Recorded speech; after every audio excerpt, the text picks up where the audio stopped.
And discrimination on the basis of colour is supposed to be illegal, isn't it?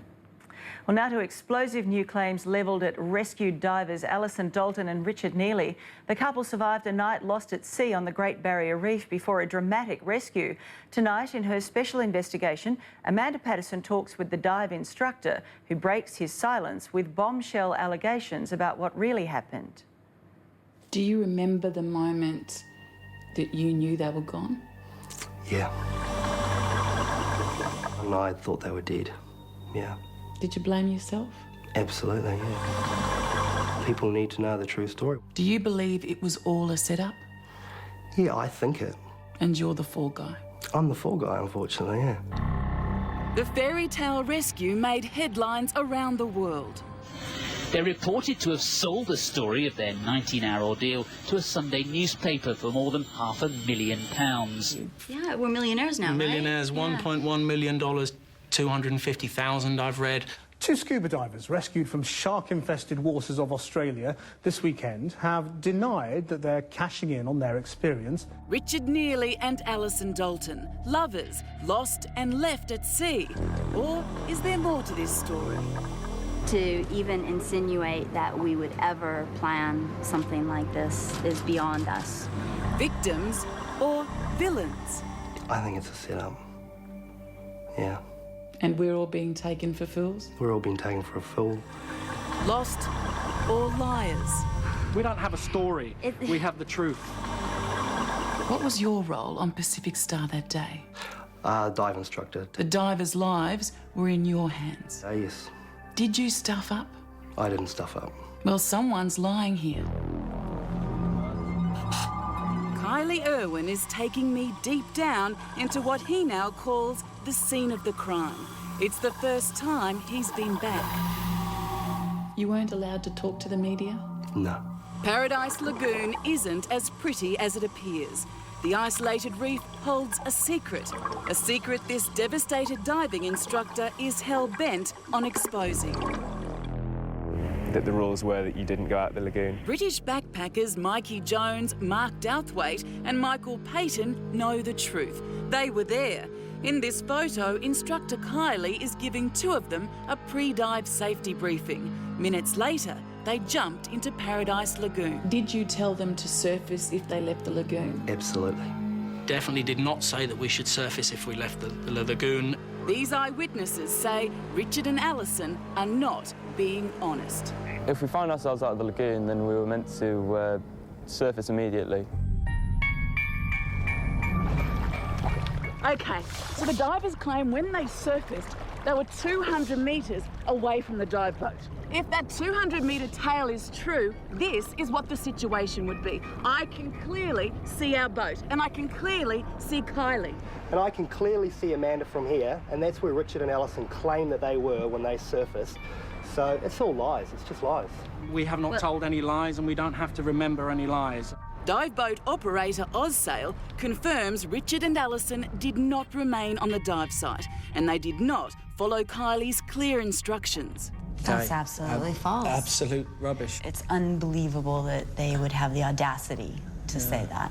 I followed the instructions of the tour leader. Yeah, he actually specified a particular marker underwater to look for, which was through the passage out of the lagoon. That marker is this piece of metal you can see here sticking out of the coral. But contrary to what the divers are claiming, it is not outside the lagoon. I know that because to film these pictures, a current affairs camera never left the lagoon. Let's just say, hypothetically, we had strayed out of the dive site. It doesn't matter. Because we saw the dinghy returning two other divers to the boat, and we were watching them get back on the boat. Now, Richard and Alison claim that nobody on the boat looked for them.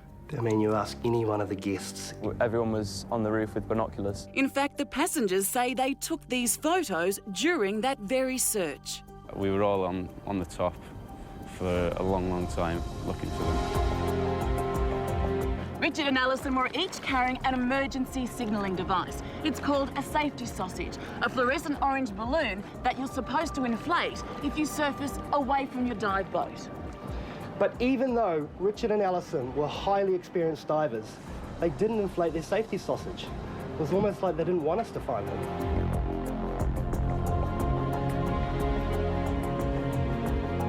See, at the moment, Amanda's about 300 metres away from the boat.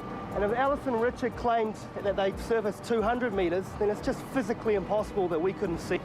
Because we can see Amanda very clearly from here. I carry my surface marker buoy on every single dive that I do. It was there, it was on the surface, inflated. If that's the truth, why didn't any one of the 22 people on the dive boat see it? And we are both shouting, I'm whistling. Do you think he blew his whistle at all? Oh, no. You can hear whistles, especially diving whistles. And then Rich used the whistle. No, we couldn't hear a whistle on board. Oh, I just cried my eyes out. I was so upset. Once that sun went down underneath the water, that was it. In my head, I thought, I've just killed 2 divers, you know? So Kylie put his scuba gear back on. In pitch black, with only torchlight to guide him, he searched the depths of Paradise Reef. I was geared up to find 2 bodies.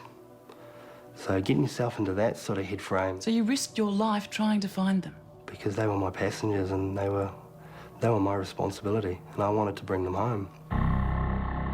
And while Kylie was putting his life on the line in a dangerous night search under the water, rescue aircraft fitted with infrared heat sensors were scouring the sky. But because the couple was staying low in the water and they'd kept their hoods on, they were impossible to detect. What's even more bizarre is that the divers had an underwater camera fitted with a flash. It was the perfect SOS, but they didn't even try to use it. Now, with someone with as much experience as what he's got, surely you just click off as many pictures as you possibly could just to get that flash, to get the helicopter pilot's attention. Searchers on board the rescue aircraft were looking for those camera flashes, but even though they never saw one, Richard swears they were there. I'd flash once and then hold it up again and flash again, and I got off maybe 5 flashes. The couple did take some pictures of searching aircraft, but strangely only in daylight and only without the flash.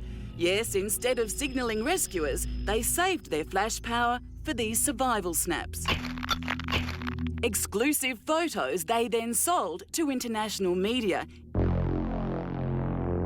But the 2 of them, they were geared up for a long time in the water. Gloves, hoodie, semi-dry wetsuits, underwater thermals. We were wearing thick wetsuits. I'm slim, as you can see. I chill very easily. But this is tropical North Queensland. Even in the middle of winter, the water temperature is never below 24 degrees. We always dive with these wetsuits, and we dive with these wetsuits in 81-degree water. I did nothing wrong. I did everything right. The company did everything right. But I'm the fall guy. Even so, Kylie has now been sacked by AusSail. He says the dive boat operator told him the company has to clean up its safety image. And that means getting rid of the diving instructor who was unlucky enough to be working on that fateful day. But I'm really, really angry at you people. You've changed my life and it sucks. Well, that's both sides. You have to make up your own mind now. And for the record, we did approach Alison Dalton and Richard Neely for a fresh interview through their agent to respond to all of Kylie Irwin's new claims, but they declined our offer. Still to come on A Current Affair, down, dirty and very dangerous, our exclusive with cult actor Jason Statham.